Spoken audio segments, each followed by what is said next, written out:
Shiva बीबीएसएस school online platform में एक बार फिर आपका हार्दिक अभिनंदन करता हूं। और आज अपन नई प्रश्नवाली स्टार्ट करने वाले हैं। उससे पहले मैं आपको कुछ मोटिवेशनल स्पीच के बारे में कहना चाहूंगा कि जब भी तुम्हारा हौसला आसमान तक जाएगा, जब भी तुम्हारा हौसला आसमान तक जाएगा, याद रखना कोई ना कोई पंख काटने जरूर आएगा, कोई ना कोई पंख काटने जरूर आएगा। इसलिए अपन ये कहना चाह रहे हैं कि आप ऑनलाइन वीडियो वॉचिंग है वो लगातार करते रहे। आपको हर एक प्रकार का सब्स्टिट्यूट है वो आपको यहाँ इस हमारे चैनल पे मिल जाएगा।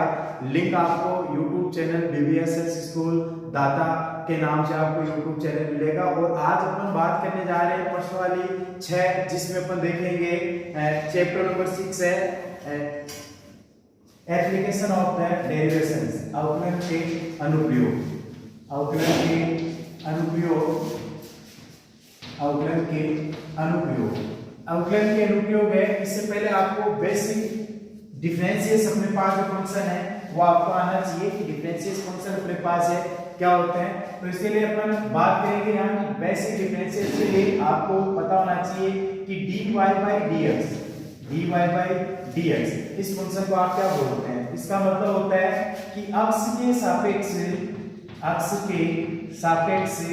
y में परिवर्तन की दर, अक्ष के सापेक्ष y में परिवर्तन की दर, अक्ष के सापेक्ष y में परिवर्तन की दर। देखो अक्ष में जो भी आप परिवर्तन करना चाहेंगे y में उसके सापेक्ष जो परिवर्तन होगा वो dy by dx होगा। इसे आप बोलते हैं अवकलज करना। ये अपने पास कहलाता है अपना अवकलज। ठीक है, तो अपन जो पढ़ने वाले हैं वो दो राशियों से संबंधित पढ़ेंगे। यहाँ दो राशि हैं x और y। इन दोनों राशियों में एक राशि के साथ दूसरी राशि में होने वाला परिवर्तन है वो अवकलन को रिप्रेजेंट करता है। राशियों में परिवर्तन की दर है उसको रिप्रेजेंट करता है। ये राशियों में परिवर्तन की दर अन्य प्रकार से इस प्रकार से हो सकती है कि y जो फंक्शन है वो मान लीजिए किसी फंक्शन t का है और x फंक्शन है वो भी किसी फंक्शन t का है। इस प्रकार से यदि आपको दिया जाए इस कंडीशन में आप यहाँ से y का परिवर्तन जो है वो t के सापेक्ष निकालेंगे और x का परिवर्तन आप t के सापेक्ष निकालेंगे।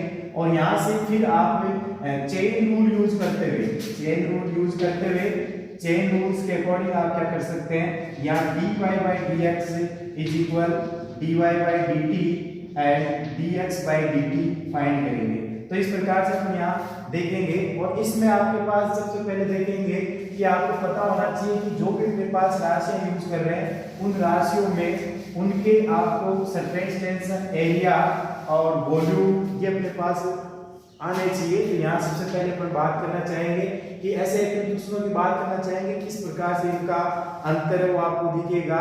तो अपना एग्जाम्पल जो अपने पास फर्स्ट वाले अपने पास जो है 12th अपने पास जो एनसीईआरटी उसकी बात कर रहे हैं, 12th मैथ्स एनसीईआरटी की अपन बात कर रहे हैं न्यू पैटर्न के अकॉर्डिंग। तो एनसीईआरटी की अपन बात करेंगे तो एनसीईआरटी में अपना एग्जाम्पल जो अपने पास फर्स्ट है वो अपने पास दे रखा है कि अपने पास दे रखा है कि वर्त है उसका क्षेत्रफल, वर्त का क्षेत्रफल के परिवर्तन की दर उसकी त्रिज्या के सापेक्ष ज्ञात कीजिए।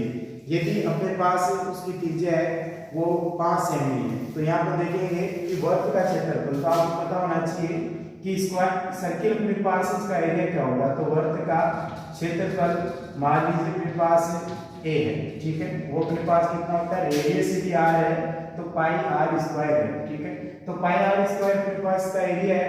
आपको जो फाइंड करना है इसका क्षेत्रफल जो है त्रिज्या के सापेक्ष ज्ञात करना है। तो मतलब ये अपने पास जो दे रखा है a = पाई r स्क्वायर, समीकरण नंबर 1 जो है इसका आप r के सापेक्ष अवकलन करने वाले हैं। तो r के सापेक्ष आप क्या करेंगे, अवकलन करेंगे।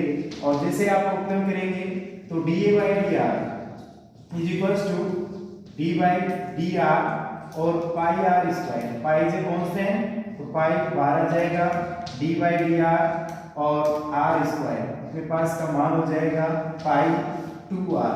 ये अपने पास का मान हो गया। ठीक है, यहाँ से अपने पास जो मान दे रखा है r = 5 सेमी पे अपने पास दे रखा है। तो वह जब अपने पास कहेंगे जब r = 5 सेमी है, 5 सेमी, तब इस कंडीशन में आप dA by dr का मान निकालेंगे। तो dA by dr r = 5 semi तो कितना हो जाएगा ये अपने पास मान जो था 2 पाई r, तो 2 पाई r का मान आप 5 रखेंगे तो ये अपने पास हो जाएगा 10 पाई।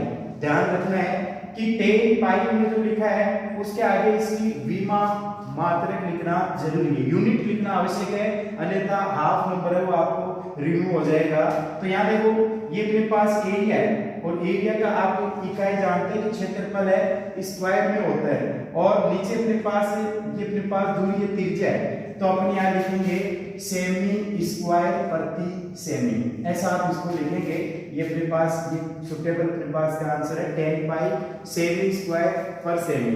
इस प्रकार से आप एग्जाम्पल जो फर्स्ट है वो आपको जो दे रखा था कि जो वर्ग का क्षेत्रफल है उसमें परिवर्तन की दर है वो ज्ञात करनी है त्रिज्या के सापेक्ष, जब त्रिज्या का मान आपको दे रखा हो 5 सेमी। ठीक है, तो इस प्रकार से अपन फर्स्ट एग्जाम्पल है वो कर सकते हैं। यहाँ देखो इससे संबंधित एक छोटी सी चीज और अपन ध्यान रखेंगे, कई बार आपको दे देता है dy by dt, मतलब t के सापेक्ष अक्ष में परिवर्तन है वो बढ़ रही है या फिर घट रही है, बढ़ रही है या फिर अपने पास घट रही है, ऐसा क्वेश्चन में आपको दे देता है कि बढ़ रही है या फिर घट रही है। तो ध्यान रखना है कि जब बढ़ रही है तो यहाँ अपने पास साइन जो है वो पॉजिटिव लेना है, और यदि घट रही है तो साइन आपको नेगेटिव लेना है।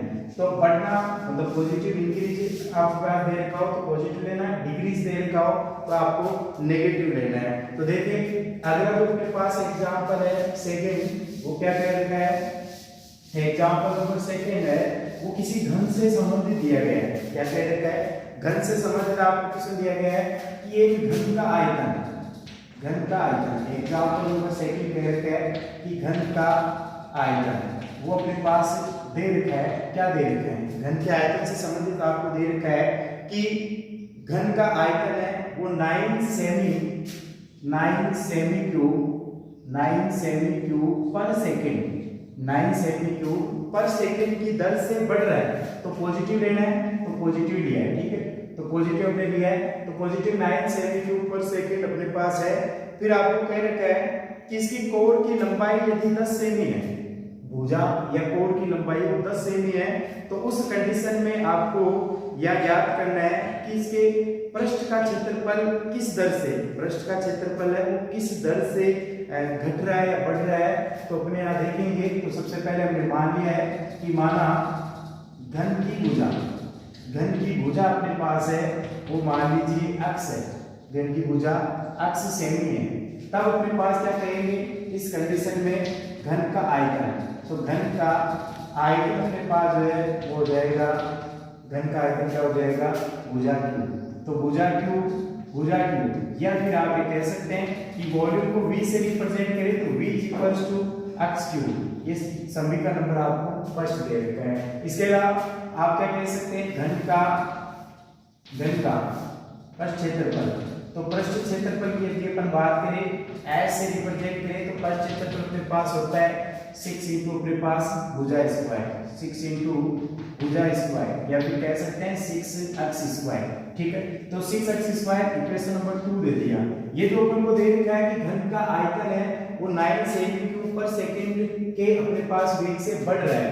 तो इस कंडीशन में अपने पास यहाँ ये जो मान दिया गया है वो आपको इस प्रकार से दिया गया है कि dv by dt, dv semi cube, ठीक है, वॉल्यूम को रिप्रेजेंट कर रहा है, t टाइम को रिप्रेजेंट कर रहा है, मतलब 9 जो है विद रेस्पेक्ट टाइम जो है कितना अपने पास बढ़ रहा है, तो dv by dt जो दे रखा है वो 9 सेमी क्यूब पर सेकंड अपने पास है वो गिवन है आपको।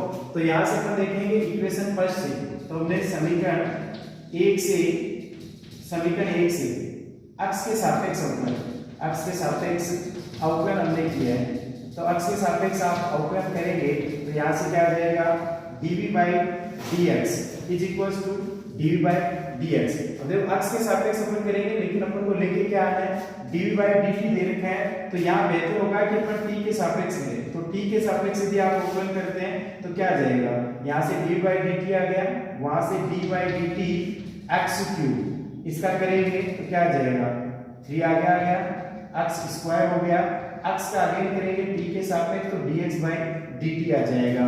फिर अपन यहाँ से देखिए ये अपन को गिवन है और कह रखा है कि यहाँ से अपन dx by dt का मान देखें तो अपन जानते हैं कि dv by dt is equals to 9 सेमी क्यूब पर सेकेंड, ये आपको दे रखा है। तो हमने रखा 9 is equal to 3x square dx by dt।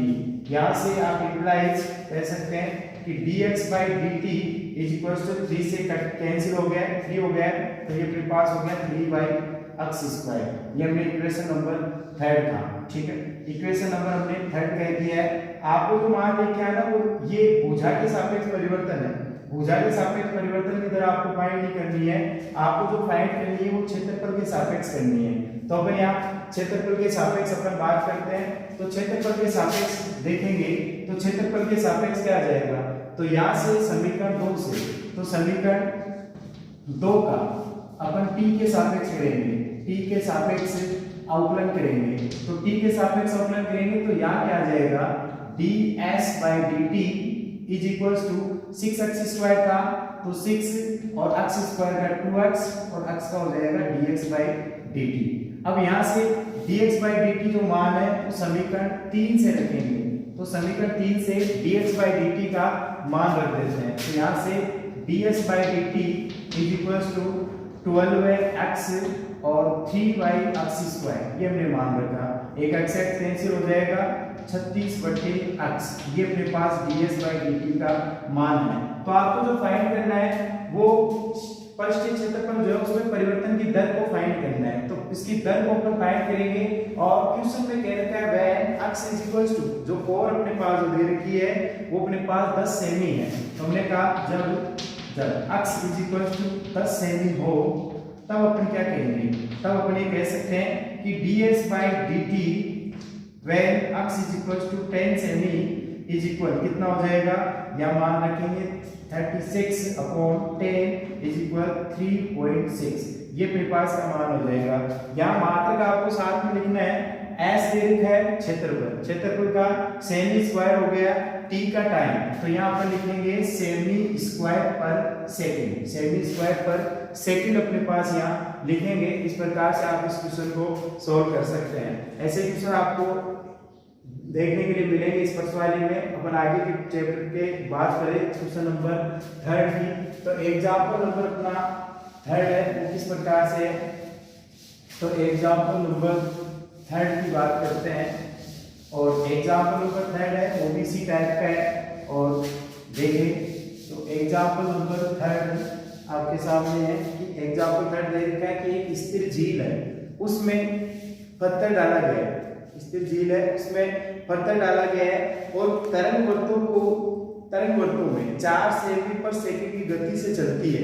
वर्ताकार तरंग की त्रिज्या 10 सेमी है, तो क्षेत्रफल कितनी तेजी से बढ़ रहा है। तो देखो वर्ताकार की जब बात करें इसका मतलब वर्त है वो इस प्रकार से बढ़ रहे हैं, तो यहाँ अपने पास पल्स है वो इस प्रकार से बढ़ रही है। इसका मतलब मान किसमें बढ़ रहा है, रेडियस बढ़ रही है, लगातार r1 r2 r3 ऐसे अपने पास रेडियस बढ़ रही है। तो रेडियस बढ़ रही है with respect to time t के सापेक्ष। तो यहाँ पर देखेंगे तो आपको जो गिवन है वो कह रहा है कि एक स्थिर झील में जब पत्थर डाला जाता है तो तरंगे वर्तों में 4 सेमी पर सेकंड की गति से चलती है। तो आपको क्या दे रखा है, एग्जांपल नंबर जो 3 है उसकी बात करें तो हमने माना वर्ताकार तरंगों की त्रिज्या, वर्ताकार तरंगों की त्रिज्या जो है वो अपने पास कितनी है, 8 सेमी है, ठीक है, त्रिज्या है वो 8 सेमी है। तब आपको क्या दे रखा है, तब आपको दिया गया है गिवन क्या है, गिवन अपन को जो दे रखा है वो दे रखा है कि dr/dt त्रिज्या में परिवर्तन की दर कितनी दे रखी है, 4 सेमी पर सेकंड की दर से बढ़ रही है, इसलिए हमने इसका मान है वो पॉजिटिव लिया है। फिर कह रहे हैं कि जब वर्ताकार तरंग की त्रिज्या 10 सेमी हो जाए तो उस क्षण अपने पास घिरा हुआ क्षेत्रफल है वो कितनी तेजी से बढ़ रहा होगा। तो आपको क्षेत्रफल की बात कर रहे हैं तो आप क्या कहेंगे, वर्त का क्षेत्रफल, वर्त का क्षेत्रफल। तो वर्त का क्षेत्रफल क्या होता है, वर्त का क्षेत्रफल पाई r स्क्वायर, ये अपने पास है, ठीक है। तो आपको dr/dt दे रखा है, dA/dr अपन को ज्ञात करना है। कह रहे थे कि किस समय अपने पास किस क्षण क्षेत्रफल बढ़ रहा है, तो आपको जो निकालना है वो dA/dt निकालना है। कब, जब r 10 सेमी हो, ये आपको फाइंड करना है, ठीक है। तो फाइंड आपको जो करना है वो अपने पास ये, तो ये फाइंड करना है। तो इसके लिए अपन करेंगे क्या, जो अपना इक्वेशन नंबर फर्स्ट है उसका अपन क्या करेंगे, यहाँ अवकलन करेंगे। तो फर्स्ट है उसका अवकलन कर देते हैं। तो समीकरण 1 का सॉल्यूशन में अपन क्या कर सकते हैं, सॉल्यूशन में हमने क्या, समीकरण 1 का t के सापेक्ष अवकलन, t के सापेक्ष अवकलन करते हैं। तो क्या आ जाएगा, dA/dt is equals to dA/dt pi r square. तो यहाँ से पाई कांस्टेंट है और dA/dt r का करेंगे तो 2r और dr/dt अपने पास का मान हो जाएगा। आगे यदि अपन बात करें तो यहाँ से dA/dt is equals to 2 pi r dr/dt, ये अपने पास का मान हो गया। तो ये अपन को फाइंड करना है, लेकिन यहाँ से हमने देखा है कि dr/dt आपको गिवन है तो उसका मान रख देते हैं। तो आप क्या कहेंगे, अगर अपन ये कह सकते हैं कि dA/dt किस पर, जब r इक्वल टू कितना हो, 10 सेमी हो, तो इस कंडीशन में 2 पाई r का मान 10 रख देंगे और dr/dt का मान गिवन है कितना दे रखा है, 4 दे रखा है। तो ये मैंने देखा, तो इसका मान हो गया, ये अपने पास हो गया 80 पाई, ये अपने पास हो गया है, सॉरी 40 पाई, 4 से मल्टीपल कर दिया है 40 और 40 को 2 से मल्टीपल कर दिया 80 पाई, 80 पाई अपने पास का मान हो गया है। तो 80 पाई अपने पास का मान हो गया। चाहे तो आप पाई का मान यहाँ रख सकते हैं, अदरवाइज कोई दिक्कत नहीं है। आपको इकाई का ध्यान में रखना है, क्षेत्रफल दे रखा है तो सेमी स्क्वायर और टाइम दे रखा है तो इसका अपने पास सेकेंड, ये अपने पास इसका मान हो गया। तो इस प्रकार से अपन इसका सॉल्यूशन है वो देख सकते हैं कि क्षेत्रफल जो है जब त्रिज्या 10 सेमी हो तो उस कंडीशन में किस प्रकार से बढ़ रहा है, वो अपन को यहाँ दिख रहा है। यहाँ साइन जो है वो पॉजिटिव है, इसका मतलब एरिया जो है वो टाइम के साथ बढ़ रहा है, इतना हो गया है, ठीक है। और यदि नेगेटिव आता है इसका मतलब एरिया है वो अपने पास क्या हो रहा है, घट रहा है। तो इस चीज का अपन थोड़ा ध्यान रखेंगे। इसके अलावा अपने पास जो नेक्स्ट एग्जांपल जो वो दे रखा है वो किस प्रकार से, उसमें आयत से संबंधित दे रखा है कि आयत की दो भुजाएं लंबाई और चौड़ाई उनमें परिवर्तन जो है वो किस प्रकार से है। तो उनके परिवर्तन पे आधारित अपन देख रहे हैं क्वेश्चन की। तो एग्जांपल नंबर अपना 4 जो है वो किस प्रकार से देखें। एग्जांपल नंबर 4 की अपन बात कर रहे हैं। तो एग्जांपल नंबर 4 है वो आपको क्या कह रहे हैं, कह रखा है कि किसी आयत की लंबाई अक्ष 3 सेमी पर मिनट की दर से घट रही है। तो आपको हमने मान लिया कि माना आयत की बात करें तो माना आयत की लंबाई वो अपन को दे जो मान लीजिए अक्ष सेमी है और हमने कहा कि आयत की चौड़ाई हमने कह दी मान लीजिए y सेमी है, ठीक है। तब इस कंडीशन में आपको क्या दे रखा है, इस कंडीशन में प्रश्नानुसार आपको जो दे रखा है वो दे रखा है कि लंबाई मतलब dx/dt, लंबाई में जो परिवर्तन दे रखा है वो कह रखा है 3 सेमी पर मिनट की दर से बढ़ रही है, इसका मतलब पॉजिटिव, ठीक है। दूसरा आपको इसी में कह रखा है आगे कि सॉरी घट रही है, इस दर से अपन को क्या दे रखा है, घट रही है। तो घट रही है तो साइन क्या लेंगे, नेगेटिव लेंगे। इसके अलावा आपको कह रखा है कि चौड़ाई y 2 सेमी पर मिनट की दर से बढ़ रही है। तो चौड़ाई से संबंधित कहेंगे तो dy/dt जो है वो बढ़ रही है 2 सेमी पर मिनट की दर से। तो यहाँ हमने साइन बढ़ रही है इसलिए साइन लिया है पॉजिटिव, घट रही है तो हमने साइन लिया है नेगेटिव। इसके अलावा आपको कह रखा है कि जब x बराबर 10, आपको जो क्वेश्चन में कह रखा है x बराबर 10 सेमी व y बराबर आपको दे रखा है कि y 6 सेमी है, तब आपको क्या ज्ञात करना है, तब आपको एक तो ज्ञात करना है कि अपने पास इसका परिमाप, आयत का जो परिमाप है वो ज्ञात करना है और दूसरा अपन को ज्ञात करना है वो अपने पास क्षेत्रफल में परिवर्तन की दर, आयत में क्षेत्र ये परिमाप है क्षेत्रफल में परिवर्तन की दर ज्ञात करना है। तो परिवर्तन की दर ज्ञात करनी है, इसका मतलब आपको क्या दे रखा है, यहाँ से परिमाप को यदि आप p मानते हैं पैरामीटर p dp/dt ये ज्ञात करना है। कब, जब x बराबर 10 हो 10 सेमी और y बराबर 6 सेमी हो, ये आपको फाइंड करना है। और दूसरे में यहाँ dA/dt ज्ञात करना है। कब, जब आपको x बराबर 10 सेमी और y बराबर 6 सेमी दे रखा हो और ये अपन को ज्ञात करना है, ठीक है। तो अपन सबसे पहले बात करना चाहेंगे आयत के परिमाप की।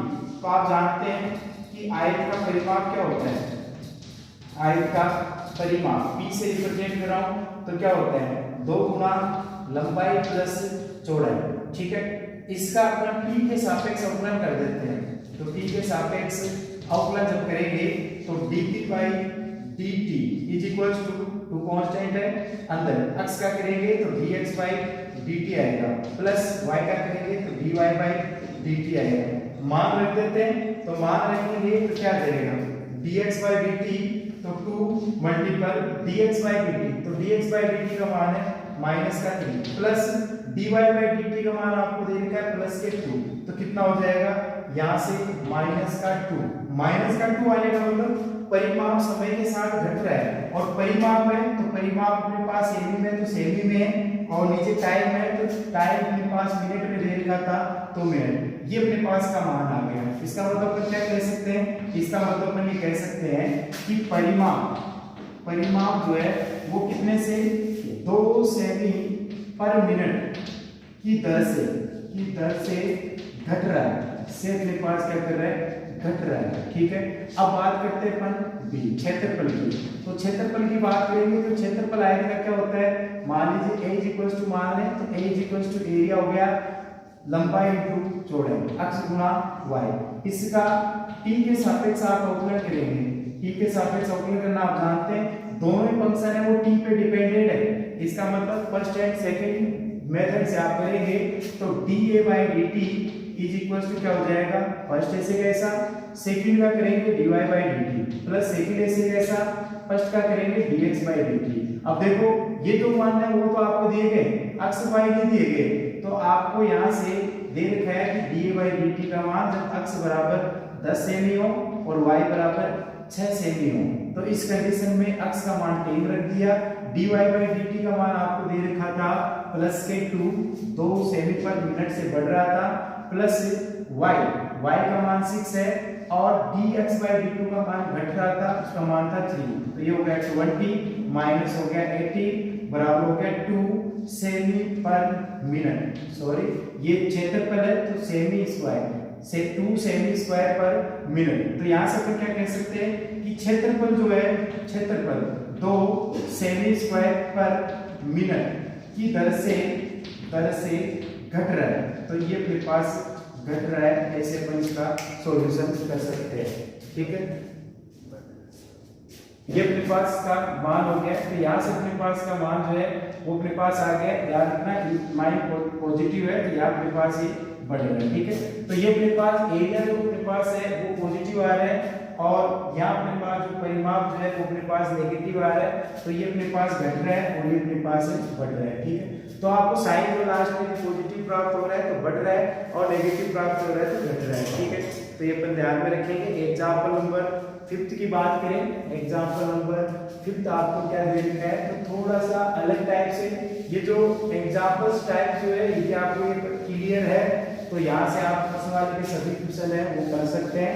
तो यहाँ पर देखेंगे आगे एग्जाम्पल नंबर अपना 5 जो है वो क्या दे रखा है, एग्जाम्पल नंबर 5 है वो अपने पास दे रखा है कि एग्जाम्पल नंबर 5 में आपको कह रखा है कि वस्तु की x इकाइयों के उत्पादन की कुल लागत अपने पास जो है वो c ऑफ x लागत अपने पास है, कॉस्ट है वो c फंक्शंस में दे रखी है कि c of x is equal to मान जो दे रखा है वो दे रखा है 0.005 x square x cube plus अपने पास दे रखा है 0.02 x स्क्वायर, आगे आपको दे रखा है कि प्लस 30x प्लस दे रखा है 5000, ठीक है। ये अपने पास दे रखा है, तो आपके पास क्वेश्चन गिवन है c of x is equal to 0.005x cube minus 0.02x square plus 30x plus 5000 अपने पास दे रखे हैं,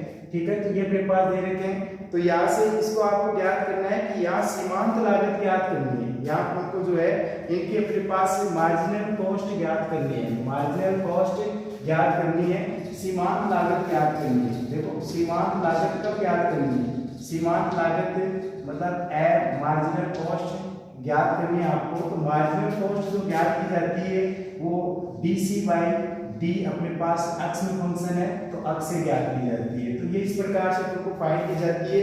और ये कब ज्ञात करनी है, जब अपने पास इकाइयां जो है वो अक्ष जो है यहाँ इकाई को रिप्रेजेंट कर रहा है, अक्ष अपने पास है इकाई को रिप्रेजेंट कर रहा है। वह अक्ष जो है अपने पास कितना हो, जब अक्ष का मान कितना हो 3 हो, अक्ष का मान कितना हो 3 हो, तो उस कंडीशन में आपको ज्ञात करनी है। तो देखिए यहाँ ds/dt की अपन बात करें तो यहाँ हम कह सकते हैं कि dc/d अक्ष की बात करें तो इसका अपन समीकरण जो 1 है इसका आप अवकलन कर देंगे, ठीक है। तो क्या आ जाएगा 3 का मल्टीपल 0.005 एक्स स्क्वायर माइनस 2 का मल्टीपल 0.02 एक्स प्लस 30 और वो 0 हो जाएगा। यहाँ आपको ये मान जो है एम सी को ज्ञात करना है किस पर, x = 3 पर, सीमांत लागत है वो x = 3 पे ज्ञात करना है। तो dc/dx वह x = 3, तो इस पे अपन देखेंगे 3 0.005 और यहाँ अपने पास 3 का whole square plus 2 multiple 0.02 x की जगह आपको 3 पुट करना है, बाकी इसको अपने पास सॉल्व करना है। ये अपने पास सीमांत जो है, सीमांत अपने पास वैल्यू है वो आ जाएगी, सीमांत अपने पास जो है वैल्यू अपने पास है यहाँ से फाइंड हो जाएगी। इसी प्रकार से जो एग्जांपल नंबर अपने पास 6 है उसमें आपको दे रखा है कि अपने पास i से संबंधित दे रखा है, तो i से संबंधित दे रखा है वो अपने पास क्या दे रखा है, देखिए सेम क्वेश्चन ऐसा ही रहेगा, उसमें आपको फंक्शन जो है वो c पक्ष में नहीं देख रहे हैं, r x में दे रखा है और r x में जो फंक्शन दे रखा है वो इस प्रकार से दे रखा है कि 3x² दे रखा है 3x² प्लस 36x प्लस अपने पास दे रखा है 5, इससे पढ़ते हैं ये अपने पास दे रखा है और कह रखा है कि x बराबर 5 पर, x बराबर 5 पर सीमांत आय ज्ञात करनी है, सीमांत आय आपको ज्ञात करनी है, ठीक है। सीमांत आय ज्ञात करने में क्या करेंगे, d अपने पास r और x अपॉन dx और किस पे मान देखना है, x बराबर 5 पर देखना है। तो इसका फर्स्ट डिफरेंशियस आपको करना है, तो अपने पास कितना हो जाएगा, तो यहाँ फर्स्ट डिफरेंशियस आप यदि इसका करेंगे तो dr/dx हो जाएगा 2 से मल्टीपल हो जाएगा 6x प्लस 36, ये बचेगा। अब ये मान किस पे देखना है, x बराबर 5 पर, तो यहाँ x की जगह आप 5 पुट कर देंगे और इसको सॉल्व कर लेंगे। इस प्रकार से आप इसकी सीमांत आय जो है वो ज्ञात कर सकते हैं। प्रश्नावली के क्वेश्चन जो है इसके बाद में अपन पढ़ेंगे, प्रश्नावली 6.1 जो कि अपने पास इसी प्रकार के क्वेश्चनों पे आधारित है और उसकी क्लास अपन नेक्स्ट क्लास में कंटिन्यू करेंगे। ऐसे क्वेश्चन जो अपने एग्जाम्पल जो दिए गए हैं इन एग्जाम्पल्स के माध्यम से इन क्वेश्चनों को करने की आप कोशिश करें और वीडियो को आप ज़्यादा से ज़्यादा लाइक सब्सक्राइब और शेयर करें। आपको नेक्स्ट क्लास में फिर अपन मिलेंगे और तब तक के लिए अपने पास धन्यवाद। DBFSS स्कूल में एक बार फिर मैं आपका हार्दिक अभिनंदन करता हूं और आगे आशा करता हूं कि आप YouTube वीडियो को लगातार देखते रहेंगे। धन्यवाद।